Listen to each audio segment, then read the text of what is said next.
So far, we've talked about some later stage defenses. I need you guys to understand how to do that stuff for when shit hits the fan and everything goes sideways, so that you're able to start reverse engineering that position. Preferably though, we shut this down at a much earlier stage, and it's usually quite easy to do, especially against lower level rolling back attacks because they're so telegraphed.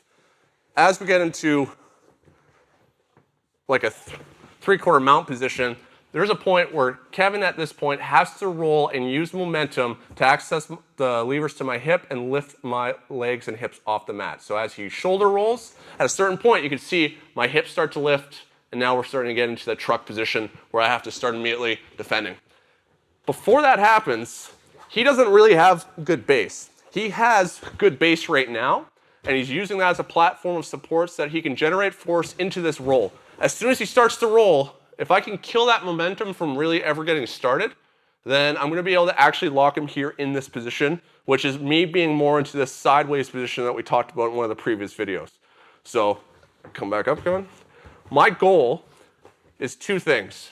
Keep pressure with my leg curling downwards so that his ankles can't ever lift off the mat, and using my hands as frames to be able to chalk his hips up into the air. So as soon as he starts to roll, my hands are here, and most of the time I do it with just one arm, but if you want to use another arm here, you absolutely can, but this is the main guy that's going to be shutting this down. My forearm, elbow to hand, on his hips at a roughly 45-degree angle, so if he tries to drop his hips right now, it's very difficult for him to do so. He has to go way off in a different angle, and that's not helpful to him. So before his hips start to drop down, which is where the momentum is really going to start getting generated with gravity, I stop that from occurring.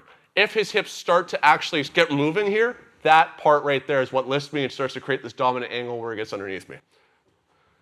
This leg, as he starts to go for that roll, I'm curling it down to the ground. Even by me just doing this, curling it down and keeping that pressure, come back up into three-quarter mount, Kevin, and I want you to roll into that, the rolling back attack.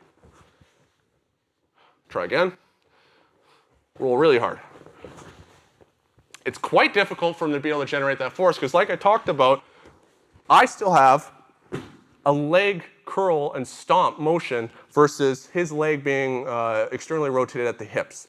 So as we're in this position, I should be looking to try and get to a half guard anyway, so I'm probably going to already have this thigh up, keeping pressure against the top of his shin, and I'm kind of trying to lift my knee off the mat here and just keep that pressure where I'm trying to scissor and think about breaking his shin bone as my knees curling down here. I got my foot on the mat, so I'm generating base here.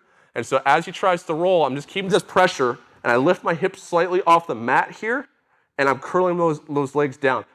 I am lifting my hips, but his hips are still higher than mine, so I'm not worried about him getting underneath. And I'm not really lifting my hips up like this, but by me lifting my hips, I focus more force into my legs. Right now, I have a lot of gravity just going into my hips. My legs become light, but if I can curl like this, I'm now putting a lot more force into my legs to become load-bearing frames. And then I could frame at the hips at the same time, obviously, to generate it. You can see how his legs get into this compromised position, and I'm here with my knees pointing out this direction. The only difference is his knee is on the outside of me still, so I do risk him, well, he was already basically in mount anyway, so we're gonna end up in the same position. But if I can control that hip, and if I can look to start adjusting my angle, I can now easily start getting out towards the back and reversing that rolling back take. So one more time, do not let him get moving. It's like a rolling stone. Once it starts going, it's very hard to stop. So right here, he's got more inertia. As he starts to roll, I'm putting pressure in, I'm framing at the hips, I'm keeping him locked in the air. He's gonna try and finish it right now. Adjust my angle, and I look to retake the back. There's other ways that guys enter the truck where obviously it's not rolling into the position, but especially the very common way that people like to do the rolling back attack from three-quarter mount. Just do not let them generate that momentum. Know that you have very strong alignment to be able to stop it. It's just a matter of recognizing it, and so that's where a lower belt's gonna probably telegraph the hell out of it, and it's gonna be much harder to do against a higher level belt because they're gonna be forcing dilemmas. They're going to be attacking your upper body, and as you're defending like whether it's in the gi and you're defending collar chokes or defending arm bar or other back take upper body threats, and then they immediately go into that rolling back attack, we're probably not gonna be able to do that one.